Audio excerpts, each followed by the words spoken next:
think maybe, just maybe, Deion Sanders might have figured it out. He might have gotten to the point that everybody else who had also been at the point he was ultimately came to the realization of. And that is, you can talk the talk all you'd like, but if you can't walk the walk, you turn into a human punching bag. You are a laughing stock. And that's what happened to Colorado in 2023. They were the talk of the town in September. Things were great. Things were interesting. Things were going well. And all anybody could talk about, myself included, was Deion Sanders and the Colorado Buffaloes. And then they fell on their face. And they look like clowns because they refused to recognize and admit that they had fallen on their face. And when you have complete lack of self-awareness, when everybody else but you recognizes one thing, and you continue to insist that that's not the case. I'm going to sneeze, I think. When you continue to insist that, like, hey, no, I'm still the top dog. We're still cool. We're still relevant. We're still great. And you're 4-8. Nobody buys that shtick. And this year, what are the headlines surrounding Deion Sanders? Not a whole lot. What are the headlines surrounding the Colorado Buffaloes? Not much. They're 5-2. And I find this kind of quote that Deion gave to The Athletic really interesting, because after they pretty well thumped Arizona on Saturday, Deion Sanders said, "We're not who we used to be, but we sure ain't where we want to be." That's the things. Those are the things that good head coaches say. Those are the things that guys who see the whole picture say. Those are the things that coaches who aren't coaching their team strictly to be the world's worst helicopter parent say. When you say, we have changed, because the bravado that Deion Sanders came to Colorado with was unmatched and unparalleled. There aren't many people who get into, and I have lamented this on this podcast. I think that coaches should say what they mean what they say, and say what they think. And very few do that. And the reason is because generally we in the media turn that into cannon fodder for all sorts of topics and just beat the hell out of those topics. And then those coaches have to answer those questions till the end of time. And so it's why somebody like Lane Kiffin has kind of, like, he hasn't backed away from saying what he thinks or saying what he means, or meaning what he says, saying what he thinks. But he's recognized that there is a time and place, and that's sort of the maturation of a person, not just a person, but a coach as well. Like, you don't always have to say what you think. It's like, if you have like a little kid and you're explaining to them the process of like telling the truth, and they're like, "Mom, that lady in that dress looks fat at the store," and you got to go through the process of being like, "Is that true?" Yes, it is. But that doesn't mean we have to say it. That doesn't mean you have to just blurt it out. It doesn't mean everybody else has to know what you're thinking. It doesn't mean that we all don't already know the thing that it's true, and the only way we'll recognize it is if you say it. And that's where Deion Sanders and Shedeur Sanders and Travis Hunter and Shiloh Sanders were before this season. They're 5-2, and they are a quiet 5-2. And if I were to have asked you, in your mind, is there any way possible that Colorado could do anything quietly? If they were 2-5, and I said to you, Colorado is 2-5, do you think they are a quiet 2-5? Your answer would be hell no.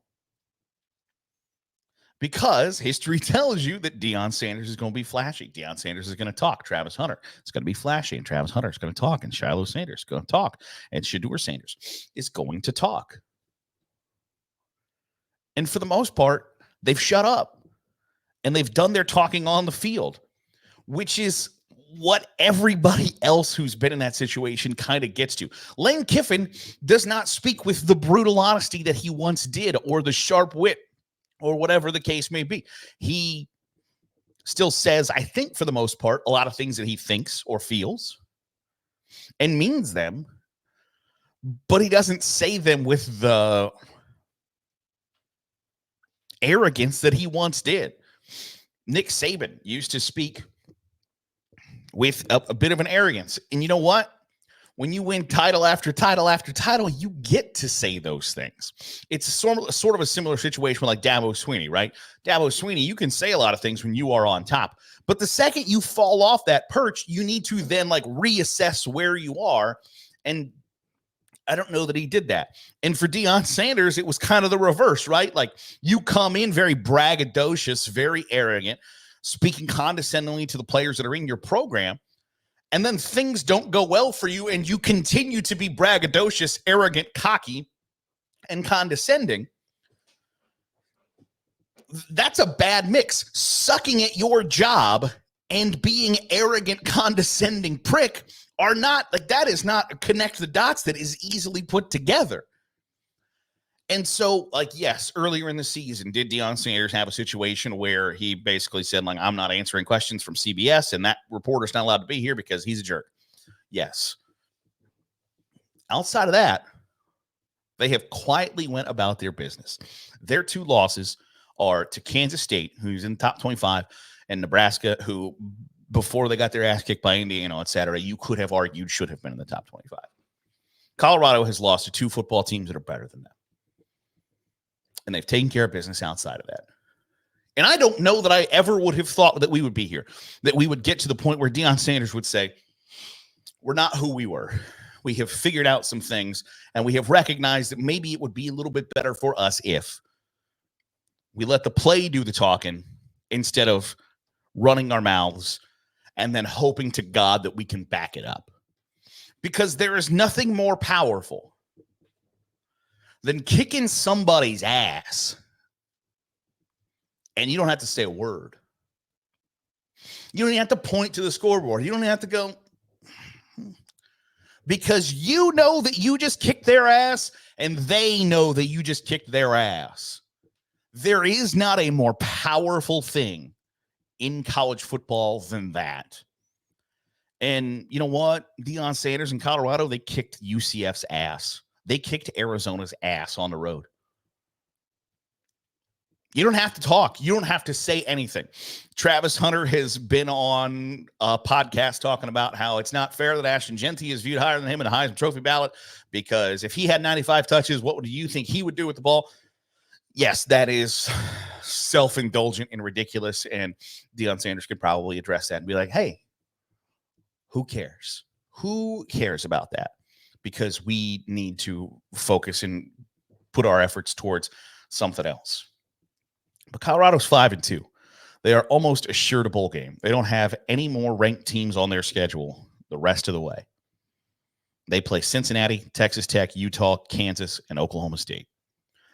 There is a chance that Texas Tech or Colorado is 10-2. That's probably a little high. There's a chance that they're 9-3, 8-4. And we're not talking about them. And in other cases, I would sit here and tell you, like, we should be talking about undefeated Navy. We should be talking about undefeated Army. And theoretically, we should be talking about 5-2 Colorado. But in this instance, I'm glad that we're not. I'm glad that the conversation isn't, well, we should be 7-0, but we got screwed at Kansas State, or whatever the case may be. It's a good thing that Deion Sanders and the Colorado Buffaloes have recognized, like, hey, you got to humble yourself a little bit when you've been humbled. When you go 4-8 after talking about how great you are going to be, when you get your bleep pushed in at Oregon, or you get your ass kicked by Washington State, you can't then come back and be the big tough guy on the block. Like, that's just not how it works. And most people recognize that. But I don't know that I would have ever thought that Deion Sanders would be in that camp, that he would say, guys, we're going to have to learn this lesson. And when we learn this lesson, we're going to have to apply it. And they're better for it. But it's a lesson that a lot of people that are arrogant, braggadocious, brash have to learn. And he's learned it.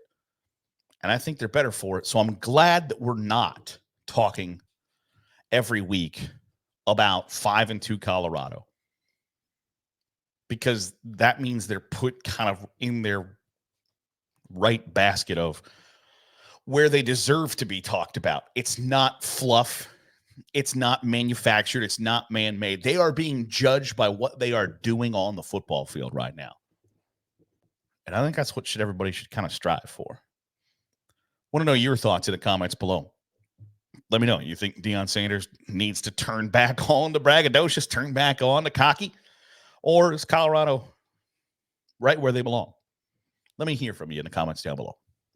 That'll do it for today's episode of the Daily Huddle. Appreciate you making us a part of your day, however it is, wherever it is you're doing so. If you're watching on YouTube, hit the subscribe button. Make sure you're getting all the great college football content we're pumping out. If you're listening on the podcast feed, drop a 5-star review. Goes a long way in helping out the channel. I'll see you tomorrow.